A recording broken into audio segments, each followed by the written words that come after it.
नमस्कार, एक बार फिर से मैं आप सभी के सामने उपस्थित हूँ बेहद महत्वपूर्ण टॉपिक के साथ। और आज हम बात करने वाले हैं बिहार गवर्नमेंट के एक बहुत बड़े फैसले की, क्योंकि यहाँ पर बिहार में अब सारा ही काम पेपरलेस होने वाला है।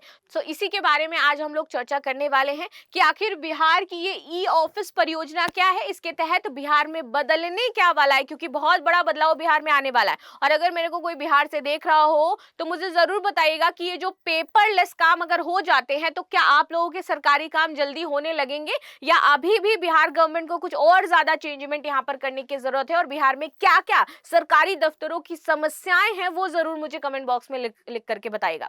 तो चलिए वीडियो शुरू कर लेते हैं। मेरा नाम है प्राची मिश्र और संस्कृति आईएएस के इस प्लेटफॉर्म पर आप सभी का बहुत बहुत स्वागत है। इससे पहले आपके लिए एक सूचना भी है कि भाई हम ऑफर दे रहे हैं आपको 50% डिस्काउंट पे। अगर कोई कोर्स ज्वाइन करना चाहता है तो ये फर्दर कोर्सेज है जिनको आप ज्वाइन कर सकते हो। और इसके लिए आपको यदि कोई इन्फॉर्मेशन चाहिए तो 9555124124 पर कांटेक्ट कर सकते हो। आपको यहाँ पर सारी जानकारी मिल जाएगी। आगे आते हैं। बिहार में फटाफट होगा सरकारी काम। इस तारीख को लागू होगा पेपरलेस सिस्टम। दी जा रही है इसकी ट्रेनिंग। जितने भी आपके अब सरकारी कर्मचारी हैं उनको अभी से ट्रेनिंग मिलनी शुरू हो गई है। और ये आपका जो सिस्टम है ये फरवरी में पूरी तरीके से बिहार में लागू हो जाएगा। 1 फरवरी को ये नीति आपकी बिहार में लागू होने वाली है।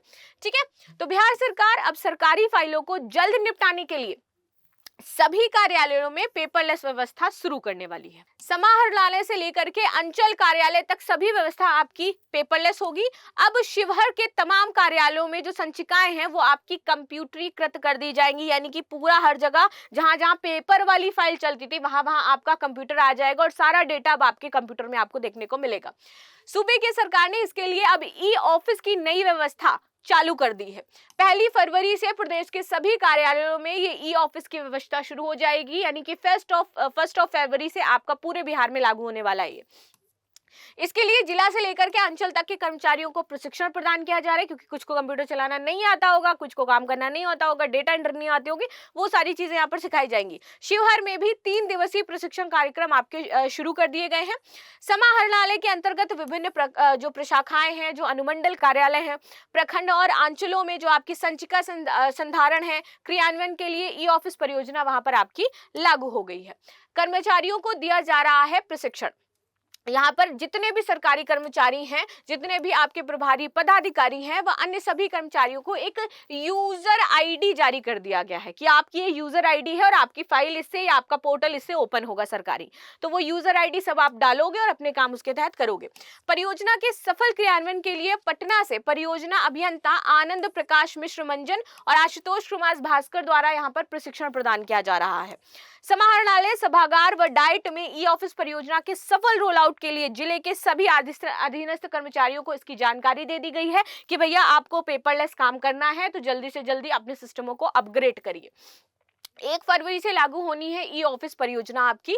तो डीपीआरओ आफ्ताब करीम ने बताया कि मुख्य सचिव बिहार सरकार के जो निर्देशानुसार है उसके अकॉर्डिंग राज्य भर में ई ऑफिस परियोजना को दिनांक 1 फरवरी 2025 से लागू कर दिया जाएगा। प्रशिक्षण के लिए बिहार सरकार के सूचना प्रौद्योगिकी विभाग द्वारा मास्टर प्रशिक्षक के रूप में आशुतोष कुमार भास्कर और आनंद प्रकाश मिश्र को यहाँ पर ज्वाइन करवाया गया है। उनको बताया गया है कि आपको सभी जिलों में जितने भी कर्मचारी हैं उनको प्रशिक्षण देना है। आगे आते हैं, फाइलों में निष्पादन से मिलेगी गति। उनके अनुसार ई ऑफिस परियोजना के बारे में विस्तृत जानकारी दी गई है और बताया गया है कि ऑफिस परियोजना के लागू होने से फाइलों के निष्पादन में आपकी त्वरितता आएगी और साथ ही साथ पारदर्शिता आएगी। क्योंकि कई बार क्या होता था कि फाइलें आगे से आती थी, अब अगर किसी को पैसा चाहिए तो वो क्या कहेगा, मेरे पास तो फाइल अभी आई नहीं है। अब फाइल वहां से यहाँ पहुंचानी है तो पैसा दो, और यहाँ पे काम करवाना है तो भी पैसा दो। तो अभी क्या हो जाएगा कि जो मना कर दिया जाता था कि भैया मेरे पास तो आपकी फाइल ही नहीं आई है, वो वहीं अटकी हुई है, तो अब क्या है, वो जो व्यक्ति है जो अपना काम करवा रहा है उसके पास भी यहाँ पर प्रूफ होगा, वो भी देख सकता है कि कब फाइल कहां से आई थी, क्योंकि उस व्यक्ति के पास मैसेज में अपडेट जाता रहेगा कि भैया आपका ये काम है, अभी तक इतना हुआ, अभी तक यहाँ फाइल पहुंची, आपकी ऐसे काम होगा। तो ये जो अभी तक प्रॉब्लम्स होती थी बीच में और उससे आम जनता जो परेशान होती थी वो नहीं होगी, लेकिन अभी भी कुछ परेशानी आपकी होंगी, आपको बहुत ज्यादा दिक्कतें होती होंगी ऑफिस में जा करके बिहार सरकार के द्वारा, तो वो जरूर मुझे कमेंट में बताइएगा। सो मिलते हैं नेक्स्ट क्लास में, तब तक के लिए धन्यवाद। लाइक शेयर सब्सक्राइब करना बिल्कुल भी ना भूलें and thank you so much.